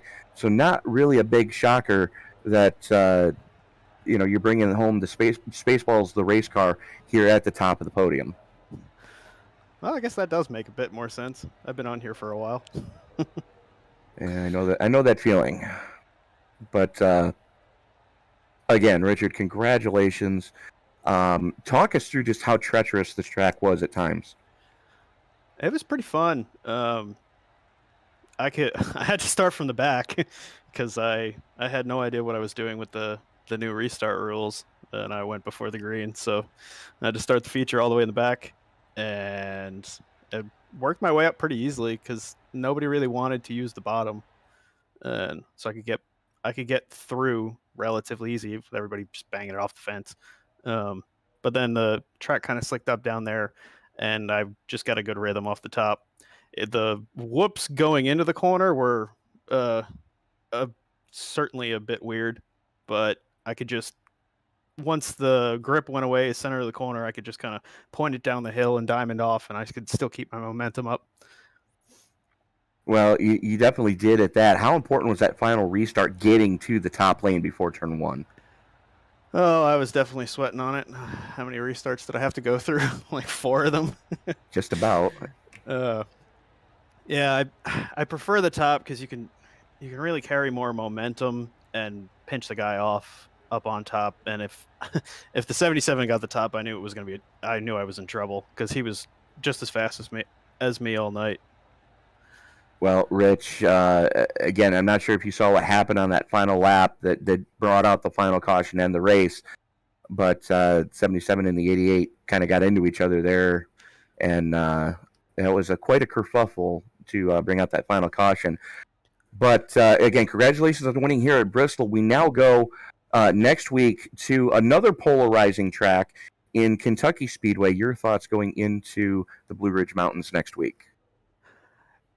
I actually really like Kentucky because it's so weird that most people don't know how to drive it correctly. And at least with the iRacing fixed setups, they're always too loose for normal people. So I do a decent job there. But I'm sure we'll have a lot better setups from McConey, so I don't know whether or not I'll be any good. All right, Rich, we're going to let you go celebrate, but who do you need to thank before we turn you loose? Just thanks for you guys putting this on. Thanks for the league admins. And thanks for Brandon Shirley for inviting me. All right, Richard Rymuller, right? It's Rymuller, but Rymuller. Okay. Sorry about butchering your name all night, sorry, bud. sir. I'm doing my best. But congratulations on winning the announcer's pick for favorite race car of the night. Well, thank you. Hopefully, I can get it fixed up for next week because I created this paint scheme a while ago, back when the numbers were still were on the door, so it's a little messed up. Gotcha. Well, listen, if you want to go ahead and try to do like an entire Mel Brooks theme for the rest of the season, we'll talk about it all year. Absolutely. Oh, all of the cars that I race are Spaceballs theme, so absolutely. That's fantastic. We were thinking like History of the World Part 1, the producers, Blazing Saddles, the list goes on. But anyways, Richard, congratulations on winning here at Bristol. We'll let you go celebrate with your team, sir. Thank you very much, guys. And Dave, I believe, if I'm not mistaken, you have the man that finished second to him joining you now. As Mr. Garrett Heath, Dave Regal up in the broadcast booth. You got a copy, brother? Yes, sir. Hey, man, listen, great run tonight. And, overall, that very end there that obviously shuffled you up here into P2. I mean, take us through that and the mayhem that was taking place all around you. The whole race was mayhem. I honestly was trying to take it easy, and I don't know what happened. The guys in front of me, I don't know if they checked up, the leader checked up or something. And I just caught him so quick, and I barely tapped him, and he lost it. And I was fortunate to keep going, but your nerves are going crazy. I'm sweating really bad. Like I'm wheeling this thing. This is my first time on dirt, so I don't even know what I'm doing. I don't know why I was up there. You know what I mean? And it was probably the most fun I ever had, but it was very stressful. Well, the scary thing is that when you have a finish like this on dirt, that all of a sudden, I'm sure that tomorrow, if you take the time, you're going to be in a public server somewhere going, maybe I'll try this dirt track here, and I'm sure you're going to be out there in those street stock dirt cars, taking them for a spin just to mess around and see if you can replicate what you've done here tonight. I mean, the pride of Waterbury, Waterbury, Vermont. Bringing home a P2 finish. I mean, that's impressive for your first time on dirt, man. Saying that, I just feel like I'm just feeling thankful, I don't even know what to say, man. It's just crazy how I was able to be somewhat competitive all night long, and I didn't have a 0x or anything till the last lap. Hey, that's incredible. I mean, that's a tip of the cap right there, especially when you can finish with a 0x that late in the race. And speaking of finishing up, before we cut you loose there, is there anybody that you'd like to tip your visor to for this run tonight? McConey Setup Shop. They sponsor this great league, and they also sponsor me and my team. To shout out to them. Just brilliant setups every week. Can't recommend them anymore or enough, I can say, to anyone. It's worth the money. I want to thank RB Riggs, everyone back at home, all my fans. I want to thank my team, my teammates, my drivers. They're constantly trying to get better. They're always practicing and putting in the work, and I appreciate it. And I appreciate you guys for broadcasting, because you guys are killing it too. Hey, man, listen, we appreciate you, and thank you once again for putting on such a great show tonight here in the dirt at Bristol. And go ahead and go on back there with your team and celebrate this P2 finish tonight. Thank you guys very much. Have a good night. All right, man. That was Garrett Heath, driver of the number 88 Ford Mustang. Tony, I believe that you have now Mr. Brandon Shirley, if I'm accurate. I do at that. Kind of kept your nose clean most of the night and came home with a podium finish here tonight at Bristol. Brandon, can't be too disappointed. No, I mean, to be honest, the first part of that was my goal for the night, was just to keep my nose clean. In fact, I came away with the podium third place. I can't ask for much more than that. How much of your dirt experience did you have coming into tonight? Not a whole lot. I mess around with it like every now and then, but yeah, honestly, not nothing to put me in third place. Well, I mean, you definitely seem to have. You may not have found the same speed as some of the guys that were in front of you going into that caution-filled last part of the race, but you did what you needed to do to come home with a podium. All important points as the point season moves on. I missed the first couple races, but still like a chance to the playoffs. So yeah, this definitely helps that. And speaking of moving closer, we go next week into the Blue Ridge Mountains of Kentucky. Your thoughts going into that race next week? Should be interesting. That's a crazy little track. So yeah, we'll see how the setup goes. It could be fun. Could be a wild one. All right, Brandon. Again, congratulations on a podium. Who do you need to thank before we let you go celebrate with your team? Thank you guys for putting it on, and thank all the admins for keeping us under control. All right, Brandon Shirley, congratulations on a podium. We'll see you next week in Kentucky. Take care. Well, Tony, another one in the books tonight here at Bristol Motor Speedway in the Ricmotech Extreme Scoring Cup Series. And, overall, this was a pretty good race tonight. I mean, sometimes when we see the environment change so drastically, to dirt, or road courses, or both, goodness gracious, we see some really terrible racing. But tonight we have seen some of the best driving that I've seen all week long. It absolutely has been, Dave. And, it's always fun when the guys that don't normally race dirt go to the dirt. We see that different skill set really rear its head, and you know that the guys that can do well on as slick of a track as this thing is here, as I'm watching around the track, is anybody that can do well on a slick dirt track like here at Bristol is right now.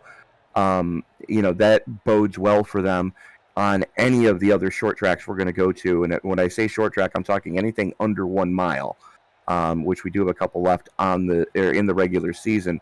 So, it's definitely going to be interesting to see how the season does play out moving forward. And I know that there's a couple of guys with some hurt feelings leaving here tonight. Most notably is going to be the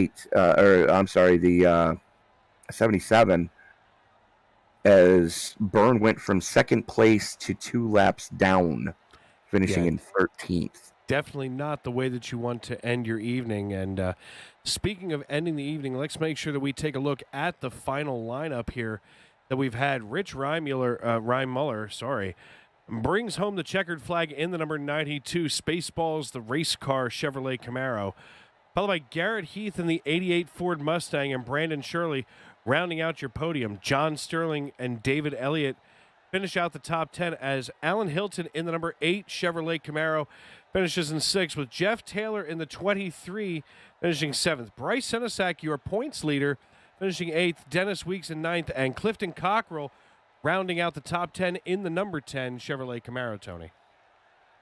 Absolutely. Jeremy Clifton and Greg Carr, the last two cars being scored on the lead lap. James Byrne, again, we mentioned, relegated back to 13th. Alex Carr, David Clayman rounding out your top 15. Mike Rominger, Ryan Kling, Mark Hanna, Brian Wasserman, and Alonzo King rounding out your top 20. And then rounding out the finishing field here, GT Hawkins, your pole sitter, put it on the hauler pretty early. John Leach, connection troubles hampering him tonight, and Scott Rambler coming home at the tail end of the field. Apologize. And, these 23 drivers that took the dirt tonight, I mean, they should at least, even if you didn't make it all the way to the end, I mean, it's such a challenge to change formats, one, when it comes to heat racing versus regular qualifying, and then you change the environment that you're in, and we've been talking about the dirt all night long. So, regardless if you finished first or 23rd, you definitely came out here and gave it your all, as, most of these drivers finishing on the lead lap as far as comes all the way back to 12th, so just barely more than half the field finishing on the lead lap, and that speaks to their skill here on these fixed setups. So, Tony, why don't you go ahead and get us out of here and get ready to take her home? Well, on behalf of Mr. Dave Regal, this is Tony Trapassa reminding ladies and gentlemen that as you walk down the road of life this week, please don't play in traffic. Good night, everybody, and we'll see you next week.